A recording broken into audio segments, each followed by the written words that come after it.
don't know what that's like. Yeah. Do way too much talking. Oh, your job. What is your job? Your job is a lot of talking, I'm assuming. I do a lot of talking, yeah. Yeah. I'm manager of employee benefits and culture for nonprofits. So I talk to people Yeah. most of the day. Yeah. Yeah, that sounds hard. It's not easy. Yeah, peace and quiet at the end of the day must be really nice. I hope this is a good time to call and I'm not interfering too much with your job. Yeah, you're not. I carved out some time, so I'm happy to do it. All right, cool. Excellent. So I know we've been wanting to have an interview like this for a while. I am going to record it if that's okay. Of course. Okay, cool.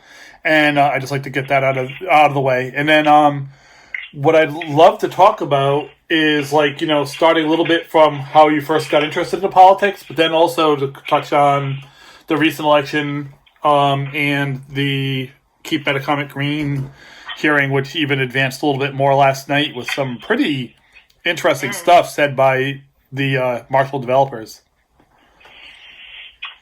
Yeah. So yeah. All good stuff. I'll start from the beginning. Okay. A little bit of background on me. I never envisioned, myself in politics. That wasn't a goal of mine, an aspiration of mine. And I wasn't raised that way. I was raised, my dad was a minister that gave up law school to become an inner city minister, a prison chaplain, when he could have been, an amazing lawyer. And sure. He chose to do that, chose to serve people. And that's kind of how I was raised. So I was raised, you just serve people. And that's what I did in my spare time, with my daughter. So that wasn't really an aspiration of mine. That being said, I actually think that was one of the defining features of this campaign, because I had no political aspirations.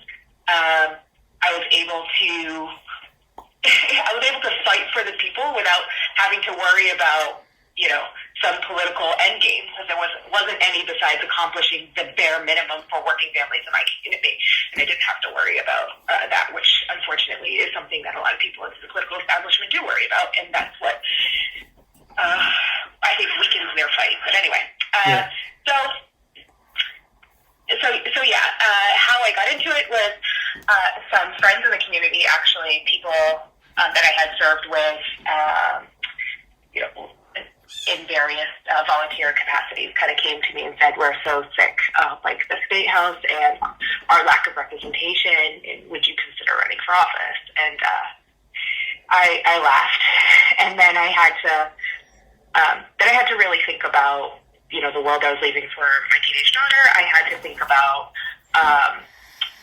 just all the families, particularly moms. I had a really strong image of moms that, when I had worked in healthcare, that would turn down their treatment plans because they had to choose between, the cost of their medical care or dental care and their mortgage, Mm-hmm. And so,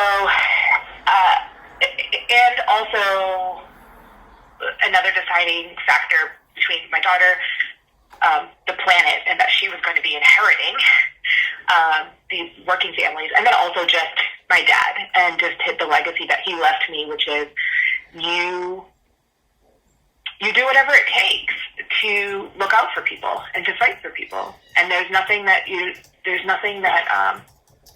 more valuable, nothing more priceless, and there's also nothing that you can't give up to do that. It's worth it. And so he was definitely an example of that. So sure. I then said yes, but it's impossible, right? How do you do this? How do you even get in the state house? And so soon after that, I was introduced. I got coffee with Janine Culkin and Jennifer Rourke, right? And they were like, and this was the beginning of the co-op, and they were like, if you want to do this, we've done it. We're kind of, we're figuring out a way to help people do it. And so once I realized that there would be a support system there that just has never existed before, right? I knew it was possible. From there, I knew it was possible. and that's kind of how I got into that. So that answers the first question. Can you remind me of the second question? No, sorry. Let me just touch back a little bit. What denomination was your father's a minister in? So he was a Baptist minister. Okay. So he was a Baptist minister in New Bedford. All right. And he actually passed away because of COVID. Oh. So I lost him in May. I'm so sorry. Yeah, me too.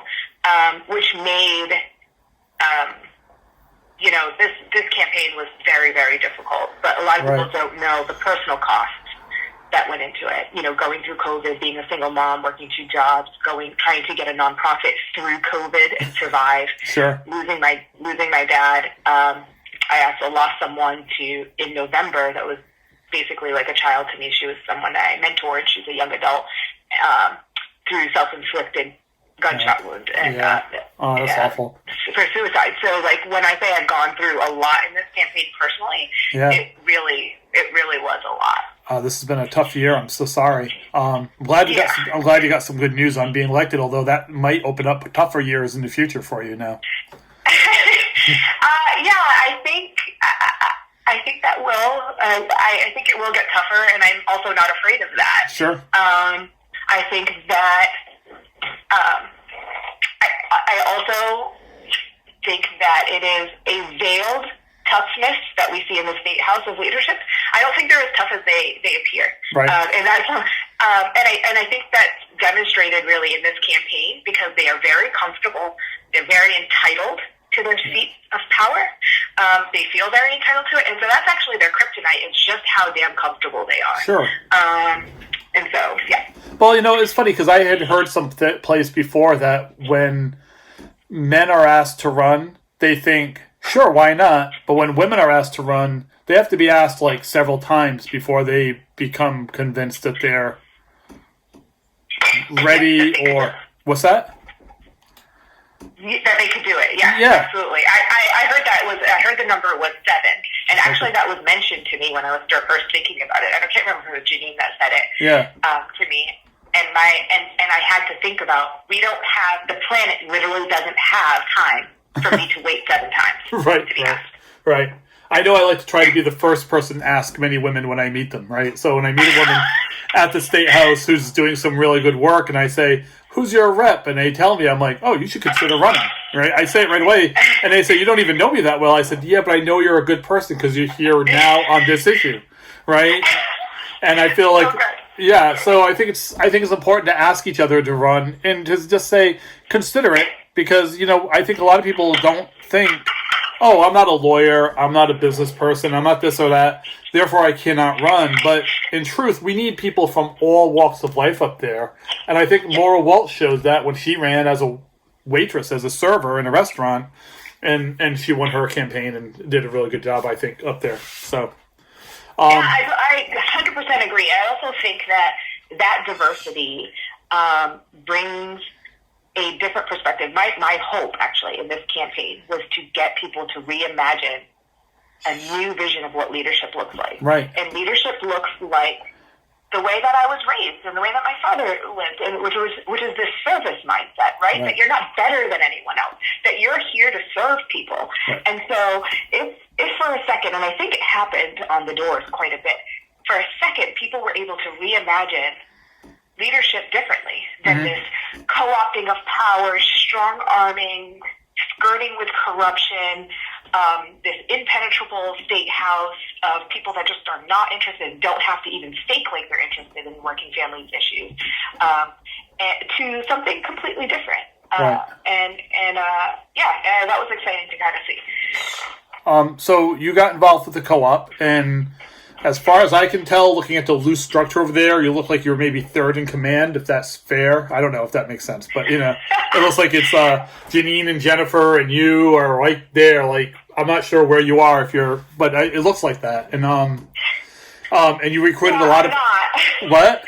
I don't think so. All right, well, that's all right. I'm just a candidate. I can leave this out, but that part out. But of the interview, when I transcribe it, I'll leave that part out. My bad guesses. I don't want to cause any trouble over there, but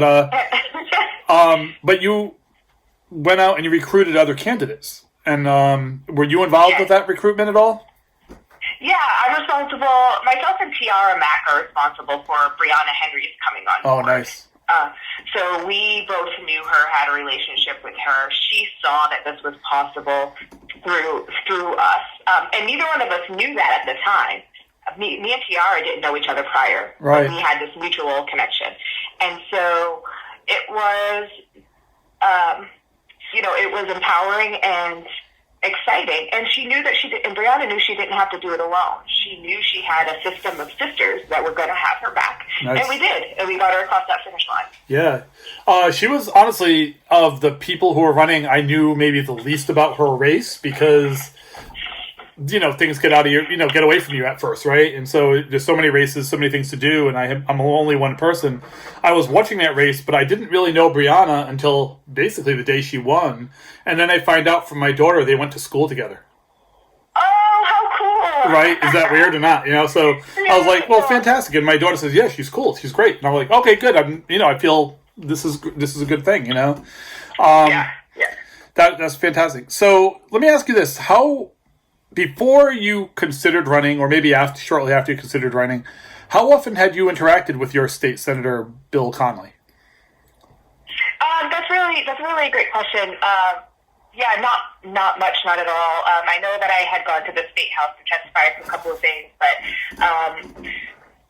when I think in March I was there for testifying against the Senate rules, things like that. But that was with the Judiciary Committee, so he wasn't on that. Right.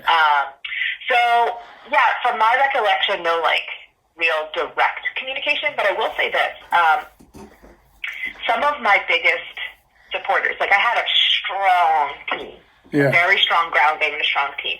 Most of those people, the majority of them, came on due to the fact that they actively reached out to him, emails, phone numbers, in person, and never got a reply back. Right. He built my team. Wow. He built my team because they were so angry that after they met me, drilled me with some questions, they were like, we're all freaking in, and it was over. He built my team by sheer neglect. Right. Well, he has never had an opponent before you. Right. From what I can tell. Yeah, that doesn't mean you don't have to do your damn job. Right. Because, he walked into basically an open seat with nobody running against him. And looking quickly at his stats, I don't even think he's had a Republican challenger, never mind a Democratic challenger. Yeah, I think he had, I'll have to look back. I think he had one that was it wasn't really anything serious, but I don't think he definitely didn't have a Democratic. I think he maybe had a general one. But for the most part, he's never really had to run a campaign. He's never been challenged. Right. And again, those people had reached. This was prior to me running. This was years ago. These people have consistently had reached out to him, people in the community, just about their various concerns that they wanted to be heard. Sometimes not even an email back, not even a fake placeholder auto reply. Right. That's interesting. So, because what I think kills incumbents most is the fact that they don't engage. Because a lot of people are comfortable with their legislator maybe not agreeing with them on every single issue, but they want somebody who's at least responsive, talks to them, and cares about their votes and cares about their community, right? Yeah, I think it's a little bit more than that. I agree, but I think it's this idea that at some point there's a tipping point when you're not replying and you're so absent that you're giving a message you feel entitled to the seat, and you're not actually beholden to your vote, to your constituents anymore. So at some point, I understand it's probably difficult to respond to everyone. Sure. There's a lot going on. Believe me, I feel it right now, and I'm not even, in yet. But there's this idea that this aura that there's somebody that they're listening to and somebody they're working for and people that they feel really beholden to, and it is not their constituents. Right. Okay, so, all right, so you campaigned and you did some door knocking, I'm sure. Yes. And so I've heard from other people, but can you describe what that's like to door knock in the days of COVID? Yeah, we did push that off really late. So fortunately, I did also door knock in the fall. Mm-hmm. So after I announced, I started door knocking just myself. And then with COVID, we quickly realized after signature gathering Right. that people were okay with outside distance conversations if you knocked on their door. And the reason for that was because people sent us emails saying, hey, we'd love to sign. This is how you do it. You knock on our door, we'll come out, we'll have a mask on. And so we had a really good idea and a good sense of people's comfort level after that. Yeah. And then during declaration and signature gathering was really when we were able to get a feel for it. And we actually heard from people after who said, will you come, even when I had enough signatures at that point, will you come by? I want to meet you anyway. Right. And that's when I really started to know, okay, people are going to start being offended if I don't knock on their door. I think that's possibly true. I think people love the interaction, right? I think it's hard to win a campaign these days without or at least somebody out there knocking doors for you, like in the case of Janine, who, because she's immunocompromised, couldn't really risk it. But I think that's really interesting. I certainly wouldn't mind a conversation from 6 feet away outside of my doorstep, talking to somebody down my steps, saying, "Hey, how's everything going?" and talking about the issues. I think that's fine. Yeah, we didn't go into any homes or buildings. Right, of course. We wouldn't go into, unlike my opponent, like we wouldn't go into Rumford Towers or anything like that. Which I think is also smart because you don't want to be responsible for causing that problem, right? I mean, that's... Well, I know the cost of it. Right. I lost my dad. I know. Sure. So if anybody took it very, very seriously, it was me every time. And we had huddles. So before the team went out, we had huddles. We geared everyone up. Everyone had hand sanitizer. We talked about the parameters. We talked about. So every time we went canvassing, everybody got a spiel, and that was part of it. Can I ask about your dad? I hope this isn't too sensitive, but how did he contract COVID? He had previously had a stroke and some other conditions, so he was in a rehab facility and contracted it. I'm so sad. I'm so sorry for your loss. I really am. I think that's so. I know a lot of people have gone through this, and you're not alone there. I mean, I think this is going to be a story of this particular time going forward, right? It's just so tragic. Okay. And it also hurts because, even though that was in Massachusetts, we're talking about slashes and cuts to Medicaid and Medicare. Right. And that's particularly infuriating when you know what that means for patients and the people that are caring for the most vulnerable. If we can't take care of the people that are caring of the people, we've got a serious problem. Yeah. Well, I think that's even true. I mean, we're still talking, even now, at least on the sly. I don't think any of the major candidates are talking out loud about this, really. But we're talking about Medicaid and Medicare cuts at the state level right now. Right? Yeah, and that's a problem. Yeah, it's a big problem. I mean, especially since there are matching funds and even special COVID-only matching funds. So every dollar you spend is supplemented by the federal government. It brings money into the state to be doing this, and it's just from a pure economic point of view, it doesn't make sense. But we can talk about that. I mean, you probably know way more about healthcare policy than I do, which is actually great to have you up there. So when I'm confused about something, you can explain it to me down the road, maybe. Or I'll do my best to learn and no, that's fine. Share what I learned. Yeah. No, that's what we all do, right? We have to share what we learn.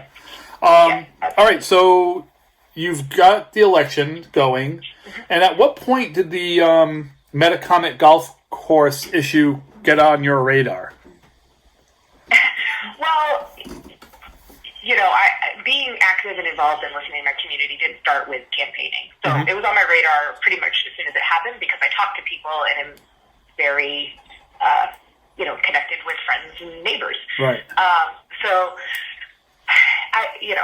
I'm not even sure. It was pretty quickly, and I started participating, watching, and being a part of the dialogue really as a, just as a constituent, as a neighbor, as somebody that was concerned. So to the point where many people didn't know I was, even running for office when I was having some of these, initial conversations or participating in initial conversations. But it got out, actually, because people started getting more and more upset with, Conley's representing Marshall and just the blatant disregard across. at that point, they hadn't heard from any elected official, just being able to even be vocal about how maybe this is wrong, Right. kind of, even a little bit. And so, yeah, that was, it kind of started getting out where, oh, she's running against Connolly, and then, Right. But they were on my radar pretty early, and just kind of, like I said, just participating in a very kind of respectful way.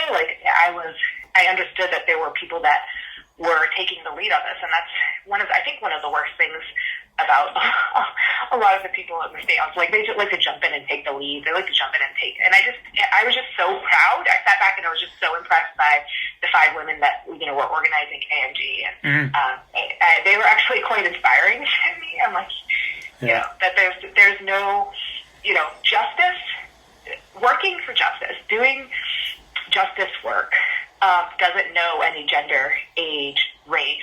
These ladies are proof positive of that. Right. When something's wrong, you have to do something about it, and that's what made me so proud about them. Yeah, I felt the same way when I was up in Barville, and I would occasionally hear people say, "Well, Barville is so white, and it's not a racist issue, it's not a this that." But I was like, yeah, but it's a justice issue to build a power plant there. There's a environmental issue to building a power plant there. There's a lot of issues there.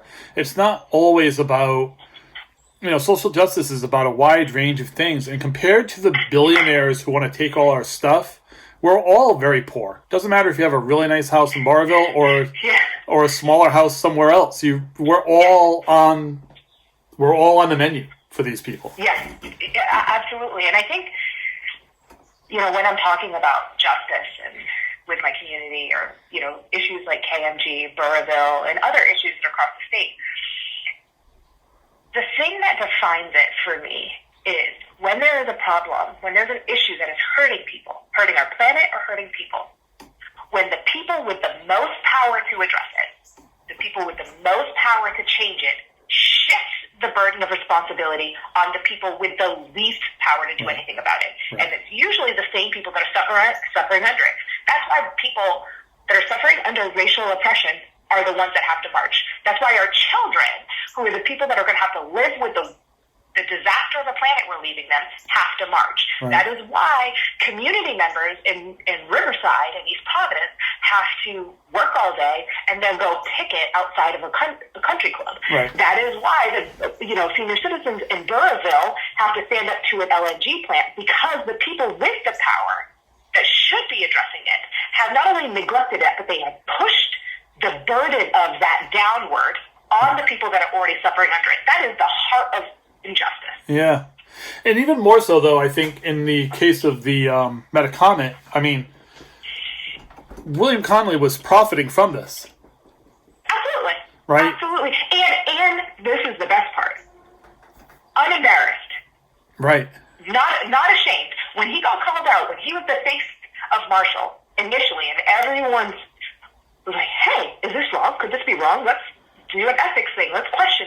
And everyone, there was this sense of impropriety, a sense of being skeptical, a sense that this could be wrong. Right. Rather than going back and saying, hey, you double down. Right. Right. And that is the arrogance and entitlement that we see across the state from leadership. Right. They feel like they can get away with it. And I have told people in my community, I don't plan on winning. I plan on making an example out of him. Right. Yeah, and you won handily. Yeah. Yeah. Yeah. But we'll get to that in a minute. I just want to go back. So, it always startles me when politicians say, like William Connolly, and I don't want to really pick on him too much, but he's the guy in a moment, right? But because there's a lot of them up there that are equally bad or equally responsible for these things. He'll say things like, well, no, according to the law, I can do this job. I can be a lawyer for them, and I can be at the State House legislating for the kinds of sweetheart deals that benefit my client. And there's no ethics problem because there's no law that says it's an ethics problem.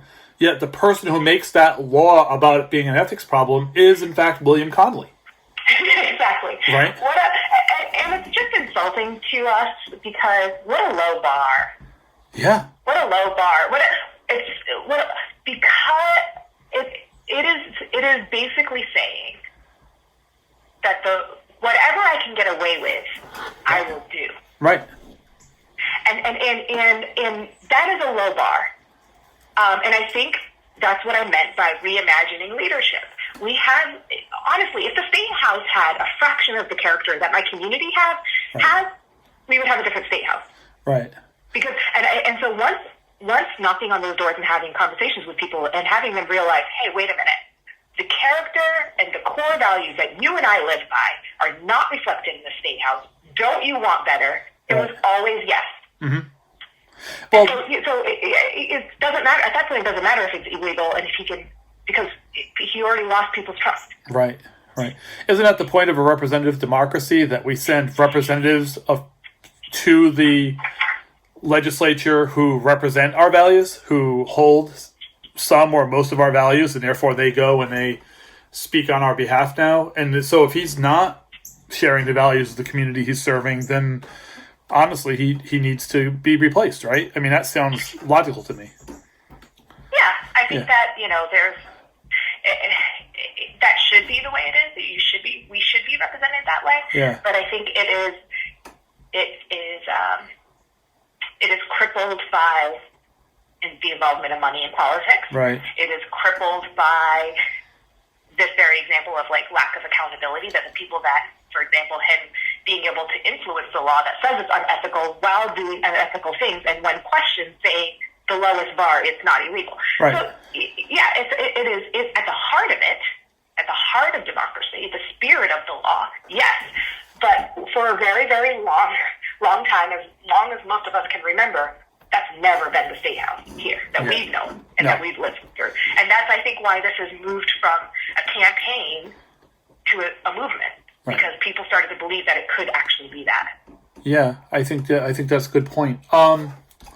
So as you get into the Senate and as you find your way through there and bills come up, are you thinking of sponsoring bills that would address some of those seeming conflicts and try to expand those kind of rules? I mean, is that something that you have an appetite for?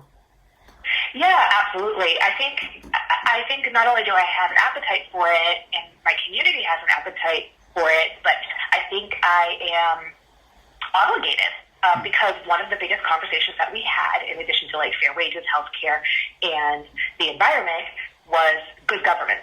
Right. And that was a universal conversation. Everyone across my district could agree on that we wanted better government. And so getting money out of politics, I didn't run into one person, not one, that said, you know what, money in politics is not so bad. Not one. Yeah. Yeah, I not only will I do that, I have to do that. Yeah, interesting. So, I mean, this might be a better question for Brianna, but let me ask you this. Do you think Jose Sorodio, what is it, Jose Sorodio? Yeah, he goes by Joe. Okay, Joe, I thought so, and I didn't want to get it wrong. Joe Sorodio, do you think he was impacted at all by the Keep Metacomet Green pushback, or what do you think about that? Yeah, I mean... Because I don't recognize him in there. I don't recognize him in that fight. I haven't seen his name coming up, but I wasn't really following that race, so I wasn't sure. He did put out, I think, I'm not sure if it was an op-ed or something in a local publication. So he did come out on the side of Keep Metacomet Green. Okay. He did do it late. Yep. he did it late, and he did it in such a way that was so calculated and didn't put himself out there in a real way. He was at the city council meeting, the same one that I got up and testified. He didn't say anything. Interesting. He's never been vocal. He had someone ghostwrite a letter for him and put it out in the paper and say that he stood on the side of Keep Metacomet Green. But when it came time to actually being vocal in any way, shape, or form, you won't find a voice clip because it doesn't exist. Yeah. Well, it's interesting because I don't know that I have any. I don't know that I've ever written anything that mentions Joe Sorodio beyond being there and being an ally of the speaker. I don't really know. Yeah, he's a placeholder. Yeah, I don't know what he's done. Who's your representative? Amori. Okay. How do you? What do you? I don't want to put you on the spot here, so if you don't want to answer, I understand. But how do you feel about Amori? I'll tell you what my community feels. My community feels that he listens to them and is present. And that is part of good government. So as long as he continues to do that. Yeah, I see him as, I think he's a relatively decent guy who sometimes gets a little bit too involved into politics and not the good fight, if that makes sense. It does make sense, and I feel that East Providence has a certain level of expectations around loyalty, and he fulfills that. He fulfills that for them. I wouldn't see him in there like basically pushing an unwanted like development on the community or anything. Yeah. Well, that doesn't work out so well. No, it doesn't. For obvious reasons. All right, so let's go on to keep Metacomic Green because more specifically to that issue, if you don't mind. Last night there was a meeting that by the Marshall Group, and I haven't written about this yet. I have the video all ready to go, but I'm so far behind. They're basically sending the community an ultimatum at this point. They're saying, approve our project, give us the zoning changes that we need to go ahead with our project, or we're going to develop the land in a way that's really just going to make us some money and hurt you in the process. Do you think that adequately says what their position is? It feels that way. At least it feels that way to my community when I'm hearing from them about, there's maybe a difference between like what was said and what was heard, but that is what is being heard by people. Right. And I think my community's been pretty clear about the fact that we hold our values very strongly, and we will do what it takes to preserve people, planet, land. Like we care about the environment. We are a coastal community. Right. We understand the implications of climate change. We understand that we live in a small state and that is going through a pandemic, and we have empty developments all over the place. We understand what it means to eat up and bulldoze the last bit of green space that we have.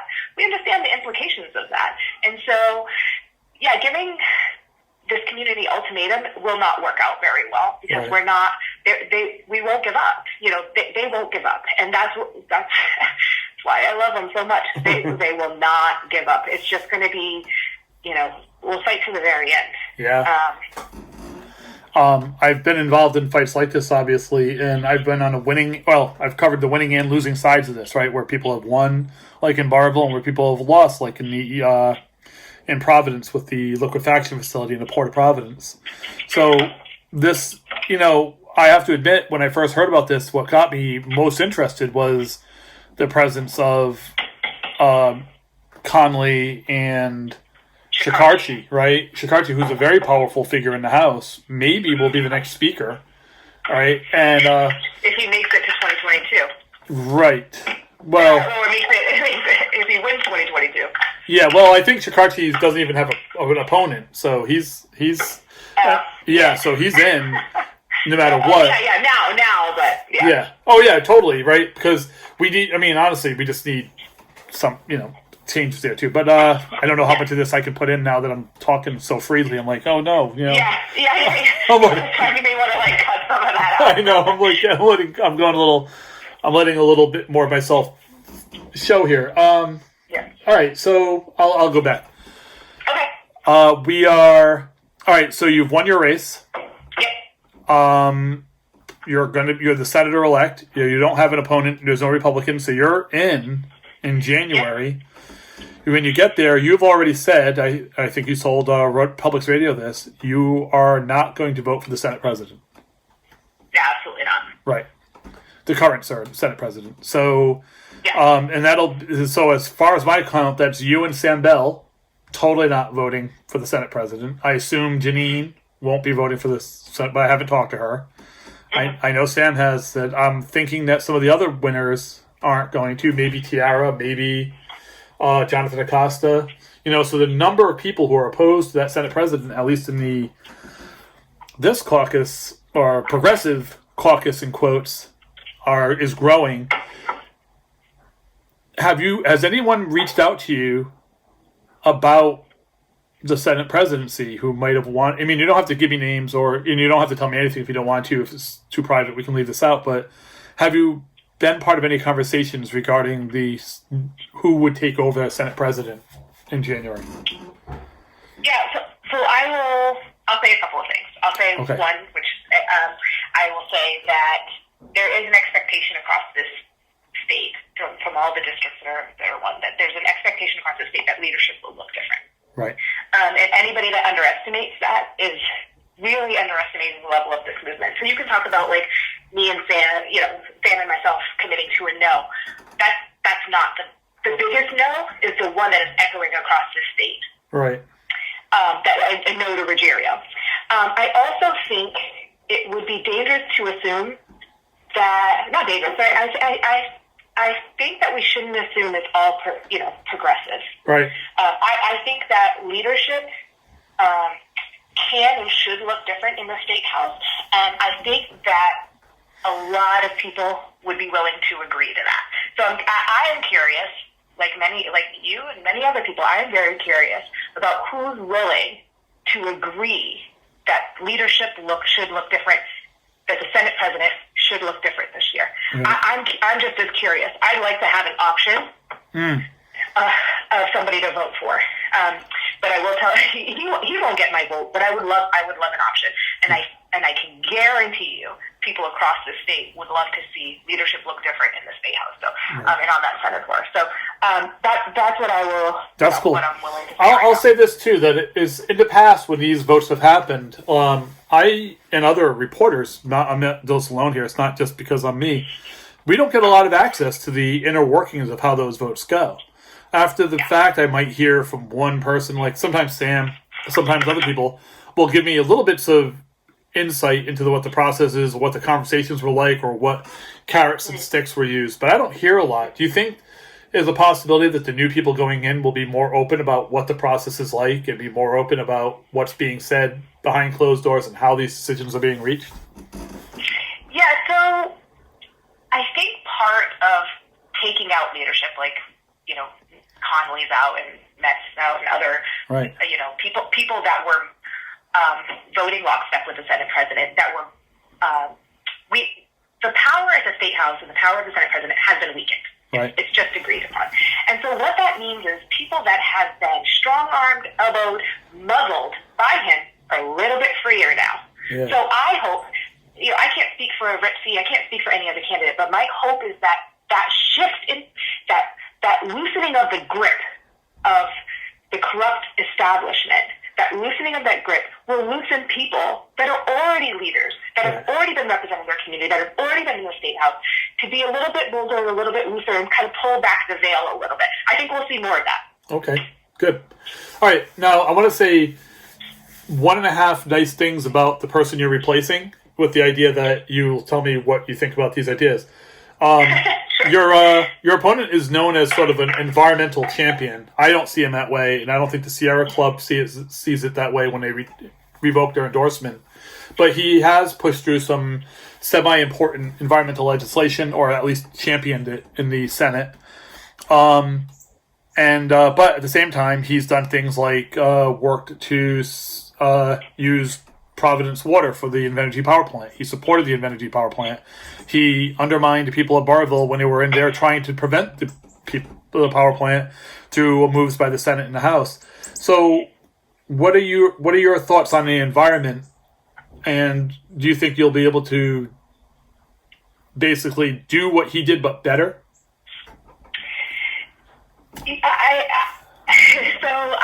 have very specific feelings about what he quote unquote did. Yeah. And my feeling is that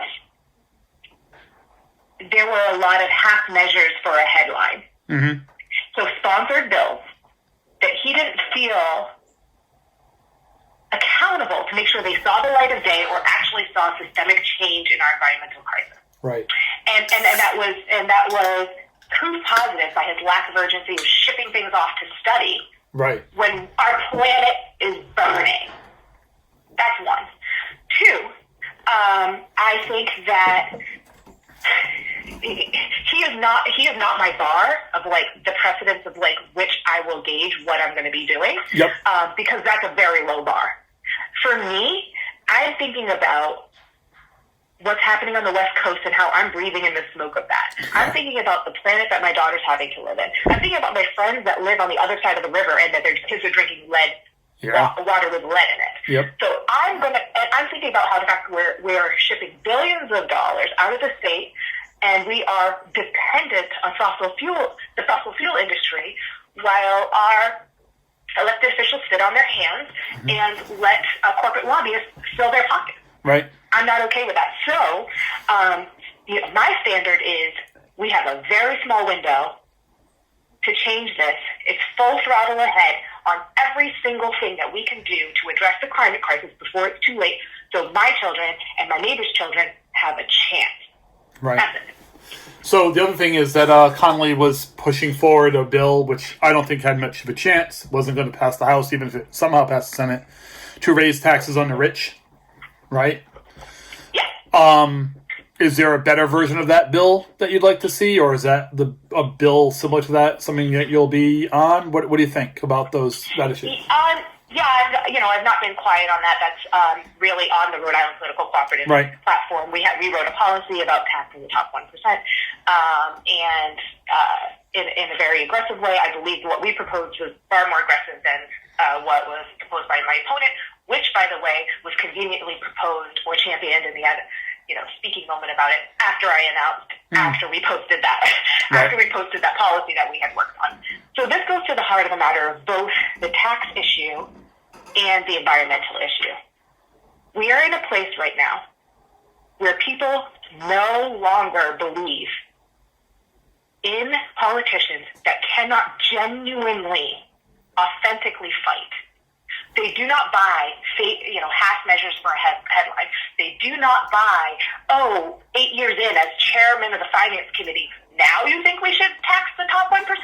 Nobody's buying it. Right. Nobody. And so there's a common thread here that the expectations have significantly changed. And if people, meaning the people in the State House that currently still have their seats, do not get with the program and understand that the expectations across the state is that you fight for us, you fight for working people, you fight for the planet, or you lose your seat in 2022. Okay. Cool. So, what should I have asked? I get very worked up. No, it was very good. It was very good. What should I have asked you about that I didn't ask about? I mean, there was a lot we covered, a lot we didn't. Obviously, we could go on for a long time, but what's speaking to you right now? What's important to you right now? That's a really great question. I think for me, the important thing that is the cost of this. I'm a single mom. Mm-hmm. I work 2 jobs. Putting yourself out there in this political scene, which is known to be very, unfriendly, to lose, someone that was like a child to me, to lose my father, to give every waking hour to this wasn't easy, but it is winning this, I'm hoping, will prove to other people, not only is it possible, run for office, do it, but it's also proving to people how fragile the leadership really is. Right. They're not as strong as we think they are, as they want us to think they are. They're not as intimidating as they want us to believe they are. And it is on us. It is on us, and it's worth it.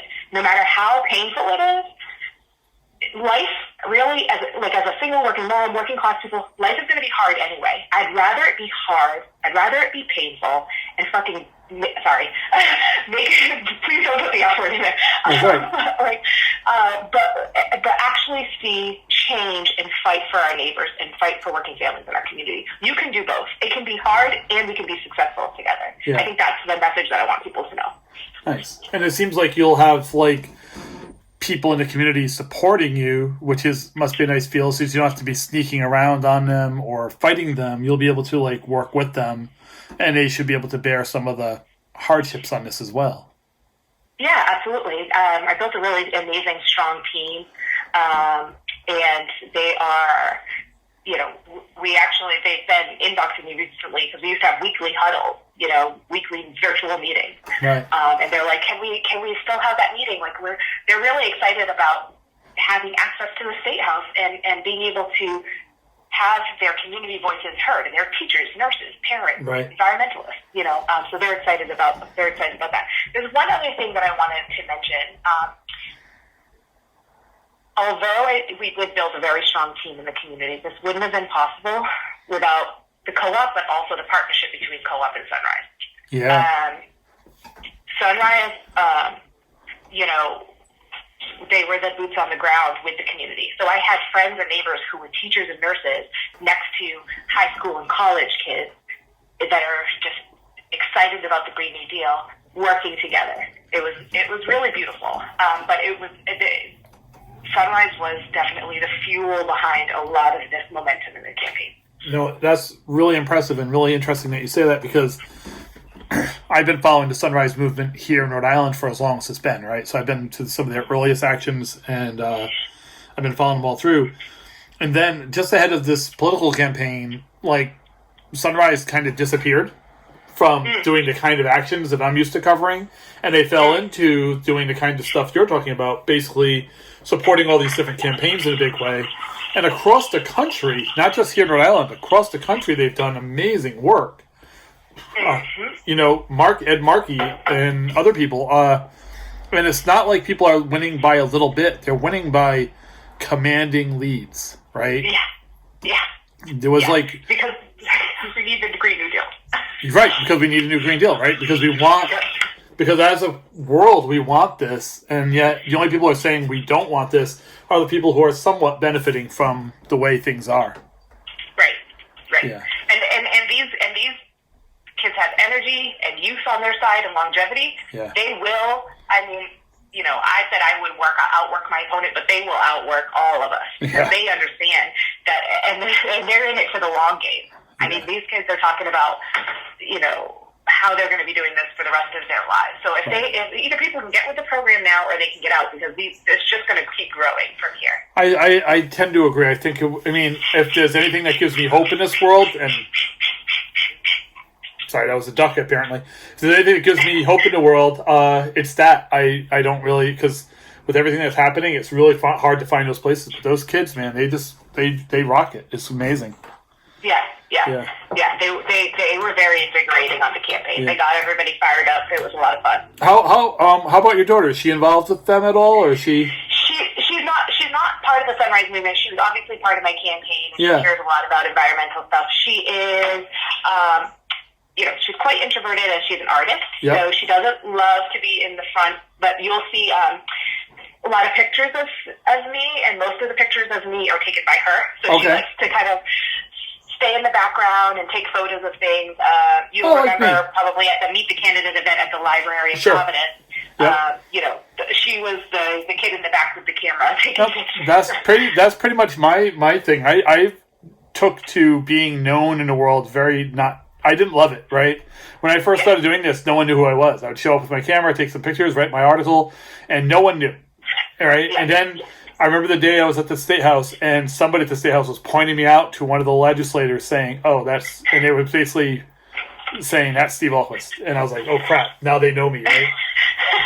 And that changed everything. Now I was right in the public, and it was really, really weird for me. I'm not that guy. So.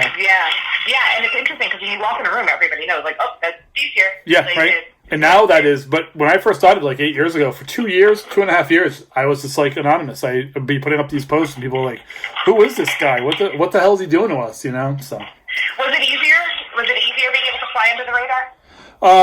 No. Ultimately, it was a hard lesson to learn, but ultimately, it's better to have people know me, because now people let me know when things are happening. Oh, gotcha. Right. Before, I would look stuff up. I'd have to figure it out, and I was really coming in from a very outside perspective. Aside from my contact with Rhode Island Future, I didn't really have an into the world of politics. I had to build that from scratch. So. Got it. Yeah. Got it. So now it's harder because there's more to do, because there's a lot more stuff now that people know me. But it was easier because it was easier before, and it's easier in other ways because now that stuff comes to me, and it's a little bit easier. So, yeah. Yeah. Well, congratulations, and I'm so happy to see. I'm happy. I can't wait to go up there and actually call you Senator, or that's if they let me in with COVID and everything else. I have no idea what the new I know, it's going to be wild. Right, I have no idea what this is going to look like. What a time to be in this, right? Normally I'd be in the room, like, in a committee room, watching these things happen, taking video and taking pictures and real-time commenting, but now I might be stuck at home. I mean, I can get into the State House if I have to, but, it's also a danger for me and the people around me to be going in there all the time. So I'm trying to be... My wife's a cancer survivor and, isn't... Yeah. So I don't want to risk that, but this is... Yeah, you have to be careful. Well, thank you for what you do. I mean, you put yourself out there and... Yeah, no, it's fine. It's fun. I mean, I love doing what I do. It's a great job. I mean, it's the best job I ever had, but it's... I'm so glad. Yeah, I'll continue doing it for as long as I can. Thank you very much for your time. It's going to take me a little while to get this written up, to be honest. This is... Yeah, no problem. So, sometime next week, I'll probably have this out. Okay, awesome. I'm excited. And yeah, just I will let you take a look at. About tagging me, so I'll know when it's up. I will let you take a look at it before I put it up, so that you can make any little corrections you want, or say no, that's not a word I would use, or Steve, I told you to take the F word out. Please take it out. Whatever. So whatever it is, we can. So you'll look at it. We can tweak it so it gets it right, because I want to get your words properly. I don't need an exact quote as long as you're saying no. This is what I meant when I said this confusing sentence or whatever I made out of it. So we'll work that out. I appreciate it. All right, cool. Thank you so much. Thank you. Take it easy.